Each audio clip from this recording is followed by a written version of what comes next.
Efeso Kapitulo 6. Sa katapusan, lig-o na ang inyong kaugalingon diha sa pagpakighiusa sa Ginoo, pinaagi sa iyang dakong gahom. Isulob ninyo ang tanang kahimanan sa gubat nga gihatag sa Dios kaninyo, aron makasukol kamo batok sa mga pagpanglimbong sa yawa. Kay wala kita makig-away batok sa dugo ug unod, kundili batok sa mga daotang espirituhanong gahom diha sa kalangitan, sa mga pangulo, sa mga anaa sa gahom, ug sa mga daotang gahom nga nagmando nining kalibutan sa kangitngit. Busad dada ang tanang kahimanan sa gubat nga gikan sa Dios, ug inigabot unya sa daotang adlaw, makasukol kamo sa inyong kaaway sa walay pagsibog o pag-undang hangtod sa katapusan.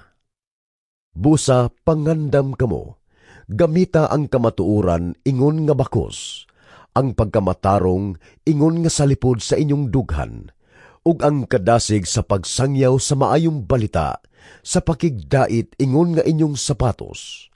Dad-a kanunay ang inyong taming, nga mao ang inyong pagtuo, kay pinaagi ni ini, makapalong kamo sa tanang nagsiga nga ipana kaninyo sa yawa. Ug ikalo ninyo ang kaluwasan, ingon nga panalipod sa ulo, ug gamita ang pulong sa Dios nga gihatag kaninyo sa espiritu, ingon nga espada. Buhata kining tanan diha sa pag-ampo, ug pangayo kamo kanunay pinaagi sa espiritu. Tungod niini, pagbantay kamo ug lahutay gayod, pag-ampo kanunay alang sa tibuok balaang katawhan sa Dios, ug alang usab kanako. Aron ang Dios maghatag kanakog mensahe sa akong pagwali, ug aron sa walay ko kahadlok, makasulti ako sa tinago sa maayong balita. Tungod niini, nahimo akong pinadala bisan aniya ako karon sa bilangguan. Busa, pag-ampo kamo nga magmaisog ako sa pagwali niini, kay gikinahanglan gayud kini.